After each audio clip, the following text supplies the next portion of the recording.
langkah apa sih Pak yang bisa ditempuh, langkah hukum ataupun advokasi? Ya judicial review sih. Pertama judicial review. Bagi masyarakat yang keberatan, peninjauan kembali meninjauan kembali di Mahkamah Konstitusi, dilihat kembali apakah memang benar pasal-pasal itu inkonstitusional atau konstitusional. Gitu.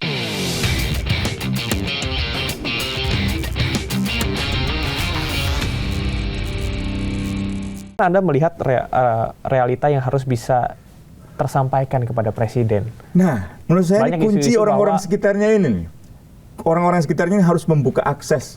Harus memastikan bahwa Presiden membaca berita. Nah, membuka akses ini menarik. Saya nggak tahu. Ini gimana nih? Mungkin yang punya MNC yang punya INIS harus bicara gitu. Kalau saya kan nggak punya akses. Oke. Tapi Pak, melihat KUHP, KUHAP sudah disahkan gitu ya di awal tahun ini.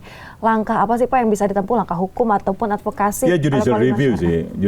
Pertama judicial review. Bagi masyarakat yang keberatan, peninjauan kembali meninjauan kembali di Mahkamah Konstitusi, dilihat kembali apakah memang benar pasal-pasal itu inkonstitusional atau konstitusional gitu kan.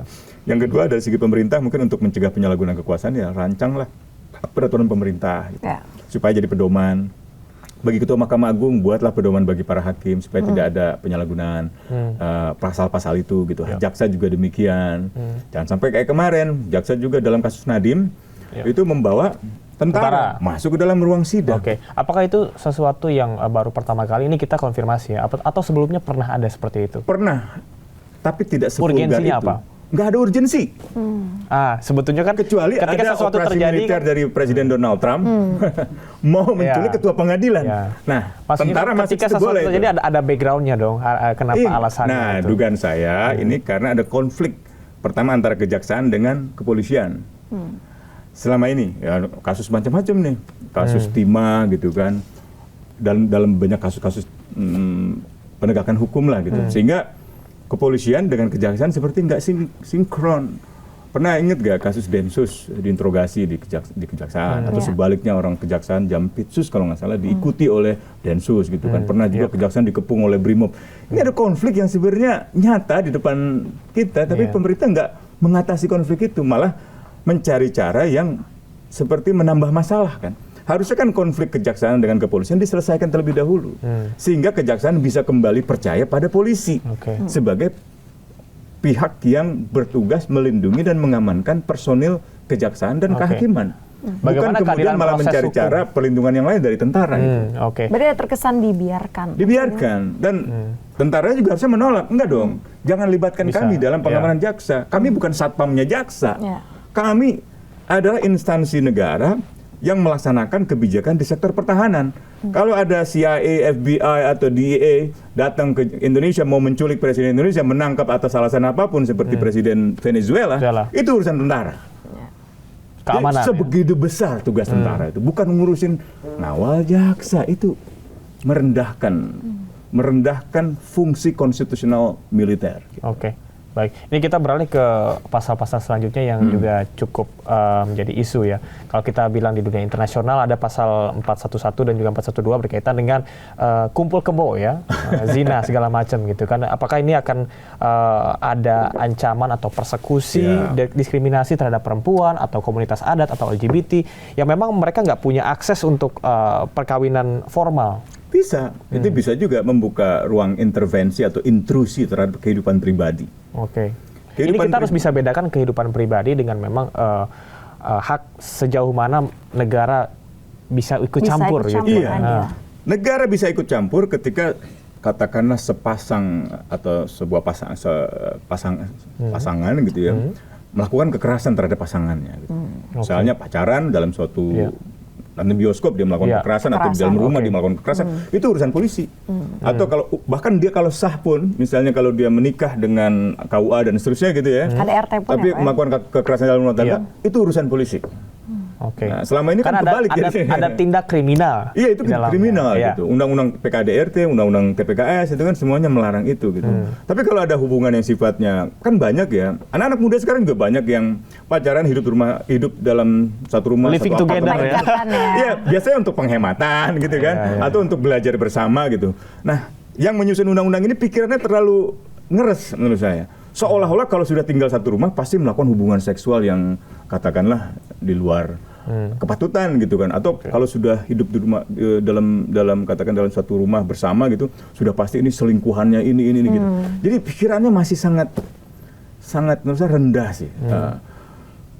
Saya bukan mau mentoleransi perselingkuhan, tidak gitu ya. Apalagi kalau ia pejabat publik, saya kira publik berhak untuk mempersoalkan itu gitu kan. Anggaran negara dipakai, anggaran rakyat dipakai gitu kan. Ada kebohongan publik gitu. Belum lagi urusan lain-lain ya, urusan hukum, urusan status anak, macam-macam lah gitu. Tapi yang saya mau katakan adalah uruslah urusan-urusan yang sifatnya umum oleh negara. Yang sifatnya privat, khusus, biarkanlah masyarakat sendiri. Karena masyarakat juga tahu mana yang benar, mana yang tidak, mana yang salah, mana yang tidak. Kalaupun ada keberatan, misalnya seorang istri melaporkan suaminya tidur atau tinggal di suatu rumah bersama dengan perempuan lain, ya ceraikan aja, gugat cerai aja. Itu kan urusan keperdataan, itu urusan sivil, bukan urusan pidana gitu. Kecuali kekerasan, incest, memperkosa anak misalnya, atau paman memperkosa ponakan, dan itu jelas. Tapi ada masyarakat yang juga berpendapat dan setuju dengan pasal ini karena sesuai dengan adat ketimuran, nilai dan moral. Enggak, saya nggak pernah percaya itu. Nggak ada yang disebut ketimuran, dan biasanya itu hanya alasan untuk membenarkan pelanggaran itu. Kita harusnya punya kesadaran bahwa bangsa Indonesia ini punya standar nilai yang universal gitu. Jadi entah baik itu saya sebagai orang Indonesia, sebagai orang Tionghoa, atau sebagai orang Arab, atau sebagai orang Prancis, atau sebagai orang Afrika, dimanapun punya semacam keinginan hidup yang sama kan, bebas dari rasa takut, bebas dari intervensi, ingin sejahtera, ingin berkarya, ingin punya akses pendidikan, semua sama kok manusia dimanapun gitu. Saya nggak percaya dengan ketimuran. Sama kayak Trump juga gitu kan, yang Amerika sejati adalah yang Kristen dan kulit putih loh, seolah-olah yang kulit hitam enggak, seolah-olah yang kulit berwarna tidak. Ini pandangan-pandangan rasis seperti Donald Trumpnya India ini, Narendra Modi. India yang sejati adalah India yang Hindu, yang Islam bukan. Wah itu kan bahaya. Di Myanmar juga begitu. Jadi ada banyak politisi-politisi yang sayap kanan yang seringkali membangga-banggakan ras, kulit warna, kulit atau agama atau kebangsaan. Kita juga punya itu tuh, punya kecenderungan di Indonesia tuh. Seolah-olah bangsa kita bangsa yang hebat, ditawarin bantuan nggak mau gitu kan. Padahal kita benar-benar butuh. Kan harusnya semangat kebangsaan itu didasarkan pada semangat persaudaraan universal gitu. Ini berkaitan dengan hal tadi cukup menarik mengenai intoleransi. Ada pasal-pasal berkaitan dengan kebebasan beragama dan berkeyakinan. Apakah ini juga nantinya akan, kalau saya bilang saat ini justru toleransi Indonesia sudah semakin baik ya. Tapi apakah ini akan menurunkan kembali rasa toleransi kita? Bisa dengan kalau tidak salah pasal penodaan agama, penistaan agama sekarang jadi 4. Jadi 4 pasal itu, termasuk larangan untuk kalau Anda misalnya meragukan Tuhan gitu, menjadi ateis gitu kan. Menjadi ateis itu kan sebenarnya pilihan. Bahkan di dalam banyak ajaran agama dibolehkan itu. Di dalam Islam misalnya ada firman Tuhan yang mengatakan la ikraha fiddin. Tidak boleh ada paksaan di dalam agama. Jadi kalau orang nggak percaya pada agama, nggak percaya pada Tuhan, nggak boleh dipaksa. Nggak boleh ada kekerasan. Nah, dalam hukum pidana yang ini, ateisme itu bisa dipidanakan. Jadi ateisme, separatisme, atau marxisme, atau apapun yang sifatnya isme dianggap mengancam Pancasila, atau ingin mengganti Pancasila, itu bisa dipidanakan. Padahal Pancasila itu terdiri dari isme-isme itu. Termasuk sila kelima Pancasila, itu Marxisme. Social justice, keadilan sosial bagi seluruh rakyat Indonesia.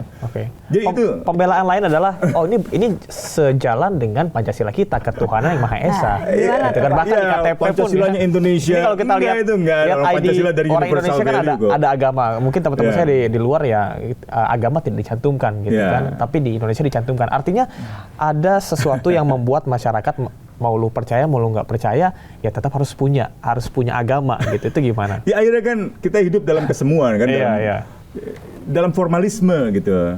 Secara formal. Iya. Secara praktiknya urusan masing-masing gitu ya. Nah itu makanya kan kita sejak kecil sudah bisa punya memories of childhood, punya kenangan-kenangan masa kecil ketika kita melihat seseorang, teman kita, tetangga kita yang baik sih baik aja, nggak ada urusannya sama agama. Yang seagama sama kita kadang-kadang jahat, yang beda agama sama kita kadang-kadang jahat juga. Ada yang baik, ada yang jadi orang tuh baik enggaknya tuh bukan karena agamanya apa gitu. Tapi kan akhlaknya kalau di dalam Islam itu kan ya. Kan Nabi pernah ditanya, yang beriman itu apa sih? Yang beragama itu apa sih? Akhlaknya. Jadi kalau kita berbuat baik, menolong orang dan seterusnya itulah beragama gitu. Bukan kemudian wah ini ke gereja tiap minggu nih, kalau perlu dia subuh-subuh udah di gereja misalnya gitu. Enggak juga itu kan. Sama seperti dia sering ke masjid. Ya kalau paginya dia korupsi, siangnya dia ke masjid kan bisa juga gitu. Jadi saya kira kita harus mulai membangun masyarakat yang tidak lagi terjebak ke dalam hal-hal yang simbolisme kayak KTP. Agama lu apa? Islam gini. Kan dulu kan 65-an banyak orang yang dituduh PKI, dituduh komunis. Dan karena dia takut dituduh komunis.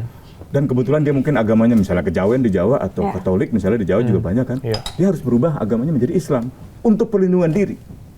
Artinya dia menjadi Islam bukan karena keyakinannya. Oke. Berarti bisa dikatakan jika ini sudah benar-benar kan sudah disahkan, akan banyak hal seperti itu terjadi? Akan banyak kalau itu benar-benar diterapkan. Oke. Mudah-mudahan sih kan ada pepatah ibarat kalau Anda ingin hukum yang baik tapi aparatnya jahat, percuma. Tapi kalau ada hukum yang buruk tapi kalau aparatnya baik, bisa lebih baik kan. Gitu. Nah kita berharap kalau hukumnya ini sekarang buruk ya aparatnya jadi baik. Gitu. Apakah ada negara yang bisa kita jadikan sebagai acuan atau pedoman yang sama-sama negara demokrasi dan hukum pidananya terbaik gitu atau bisa dibilang? Nah sayangnya Indonesia sekarang sudah bukan lagi negara demokrasi. Kalau kita baca VDEM, Varieties of Democracy Index itu, Indonesia sudah masuk dalam golongan electoral autocracy, otoritarianisme elektoral. Sudah bukan lagi electoral democracy. Mulai beralih. Unfortunately, Indonesia udah di sana gitu. Untuk pertama kalinya kata indeks itu sejak tahun 99, Indonesia masuk dalam kategori electoral authoritarianism atau electoral autocracy gitu. Jadi kalau dibandingkan dengan negara demokrasi lain, Indonesia udah bukan demokrasi lagi sebenarnya. Ya mungkin bisa dibandingkan dengan India gitu kan. Tapi India juga buruk hukum pidananya. Yang baik mungkin Korea Selatan ya, bukan Korea Utara ya. Atau Jepang juga relatif baik gitu kan. Kalau mau ideal banget ya negara-negara Nordik, Swedia, Norwegia. Iya. Itu negara yang Denmark, negara yang paling bahagia. Meskipun kata Pak Prabowo Indonesia paling bahagia katanya. Betul nggak? Hari ini gencar memastikan. Ya Sinoka bahagia. Berdasarkan dari Harvard kalau nggak salah. Iya katanya Harvard dari Gallup. Saya kaget juga. Saya ragu. Mungkin karena Indonesia punya semacam semacam sikap nerimo, rasa syukur yang tinggi ya. Rasa syukur yang tinggi gitu kan. Mas maaf kaki saya diinjek mas gitu kan, masih sopan itu orang Indonesia kan gitu ya. Gak enakan gitu. Kalau boleh bisa to the point. Udahlah masih mending ada nasinya kan, daripada nggak ada nasinya sama sekali gitu. Orang bersyukur terus. Masih untung. Masih untung, tangannya luka, masih untung, kepalanya masih untung gitu. Baik Pak Usman, ini melihat secara keseluruhan, apakah kita melihat ruang gerak masyarakat sipil nantinya akan semakin sempit dan sebetulnya tadi peninjauan kembali apa yang harus dilakukan baik jangka pendek maupun jangka panjang? Peninjauan kembali pasal-pasal yang bermasalah yang mengancam prinsip negara hukum, hak asasi manusia dan demokrasi. Jadi saya berharap sekali Mahkamah Konstitusi mengabulkan. Sebenarnya yang dipersoalkan oleh banyak kalangan bukan hanya substansi hukum pidananya atau KUHAP-nya, tapi juga proses perumusannya kan yang dianggap ugal-ugalan gitu ya. Banyak pembahasan yang berlangsung tertutup di akhir pekan, di luar jam kerja, di luar gedung DPR RI misalnya. Dan itu bukan hanya undang-undang hukum pidana, tapi undang-undang yang lainnya juga. Nah yang kedua, mungkin kita ingin agar kepolisian tidak sembarangan lah memproses perkara gitu. Kayak tadi saya cerita cybercrime di Polda Metro Jaya, itu kan 4.000 kasus. Kalau mau dikerjain semua,